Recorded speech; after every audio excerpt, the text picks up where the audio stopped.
Franken's Twitter account yesterday said that he was talking with his family and that any report of a final decision last night of his future was inaccurate. Of course, sources are now saying that he has decided to resign. We will listen in once he does start talking here this morning.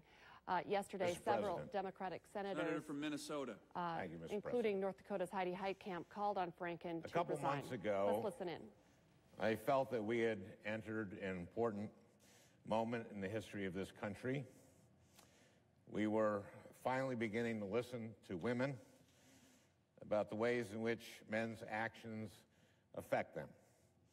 The moment was long overdue.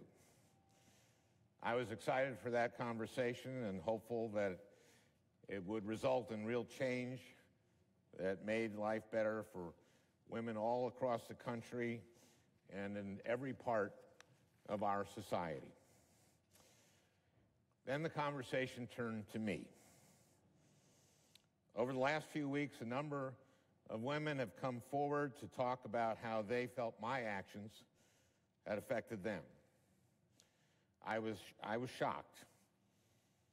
I was upset. But in responding to their claims, I also wanted to be respectful of that broader conversation, because all women deserve to be heard and their experiences taken seriously. I think that was the right thing to do. I also think it gave some people the false impression that I was admitting to doing things that, in fact, I haven't done. Some of the allegations against me are simply not true. Others I remember very differently. I said at the outset that the Ethics Committee was the right venue for these allegations to be heard and investigated and evaluated on their merits, that I was prepared to cooperate fully, and that I was confident in the outcome. You know, an important part of the conversation we've been having the last few months has been about how men abuse their power and privilege to hurt women.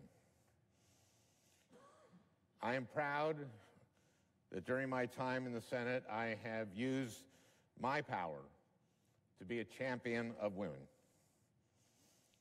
and that I have earned a reputation as someone who respects the women I work alongside every day. I know there's been a very different picture of me painted over the last few weeks, but I know who I really am. Serving in the United States Senate has been the great honor of my life.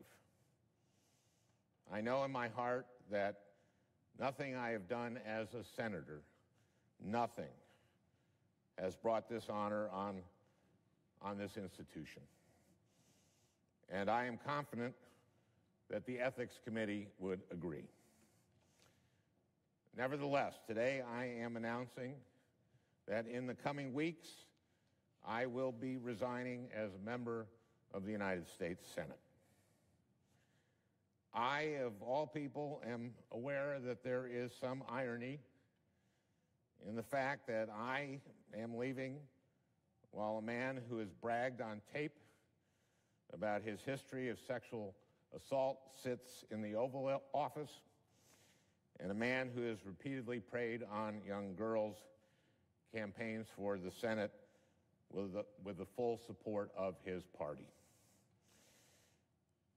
But this decision is not about me. It's about the people of Minnesota. It's become clear that I can't both pursue the Ethics Committee process and at the same time remain an effective senator for them. Let me be clear. I may be resigning my seat, but I am not giving up my voice. I will continue to stand up for the things I believe in as a citizen and as an activist. But Minnesotans deserve a senator who can focus with all her energy on addressing the challenges they face every day. There is a big part of me that will always regret having to walk away from this job with so much work left to be done. But I have faith that the work will continue because I have faith in the people who have helped me do it.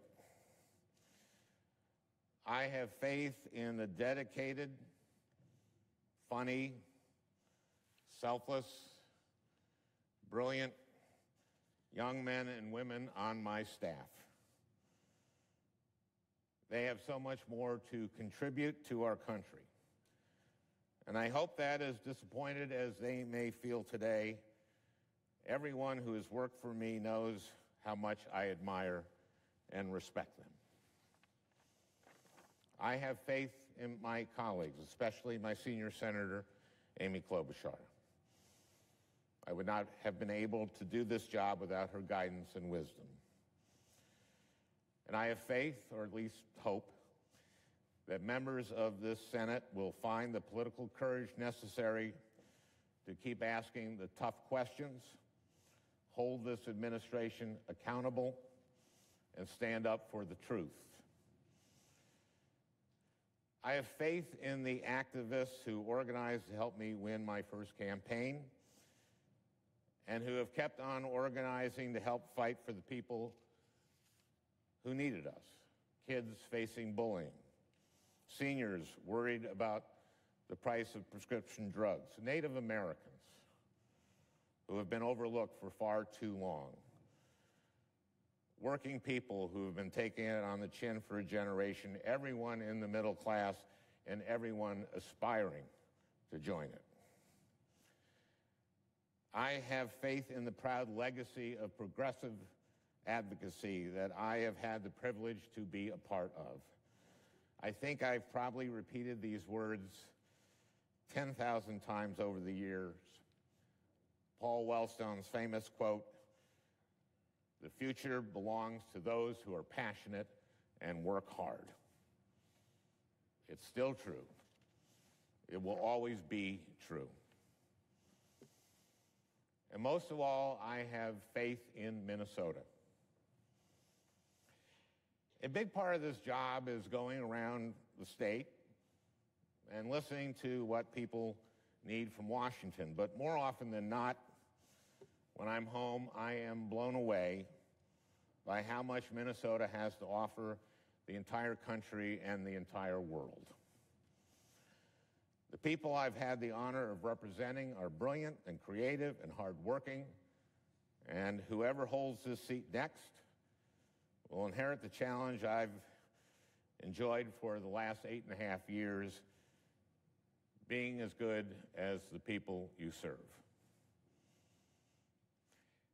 This has been a tough few weeks for me,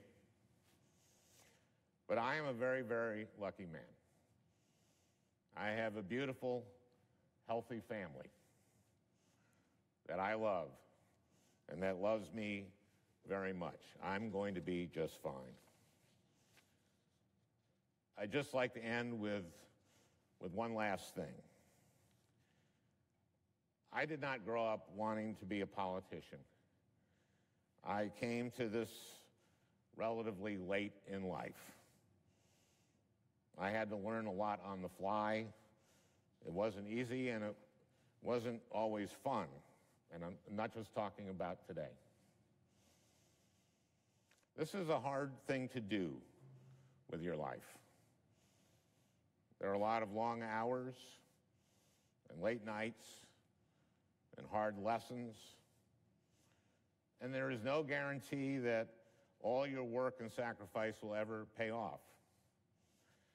I won my first election by 312 votes. Could have easily gone the other way. And even when you win, progress is far from inevitable.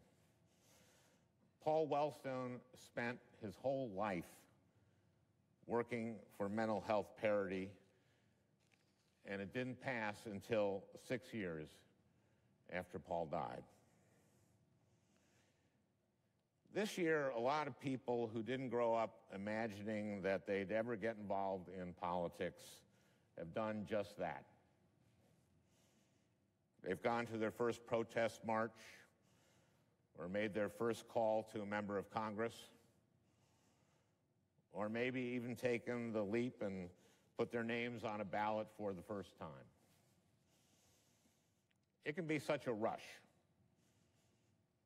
to look around a room full of people ready to fight alongside you, to feel that energy, to imagine that better things are possible.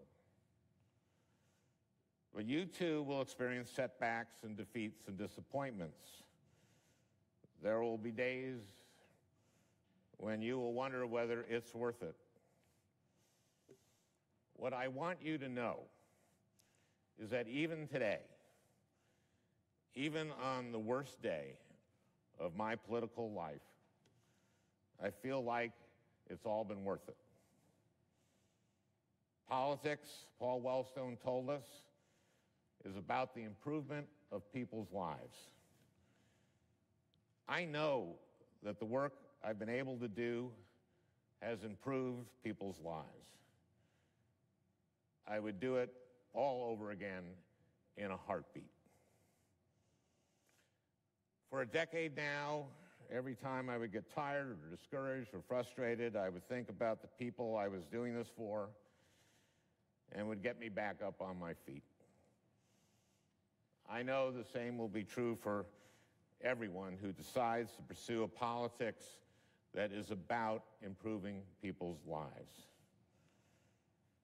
And I hope you know that I will be fighting alongside you every step of the way. With that, Mr. President, I yield the floor. Thank you for joining us for this special report. As you did just hear, Senator Al Franken, U.S. Senator from Minnesota, has resigned. He just made that live announcement on the U.S. Senate floor. We will continue to get reaction and cover this breaking story for you throughout the day. Of course, Valley News Live at noon is coming up here in about an hour. Also online throughout the day at valleynewslive.com.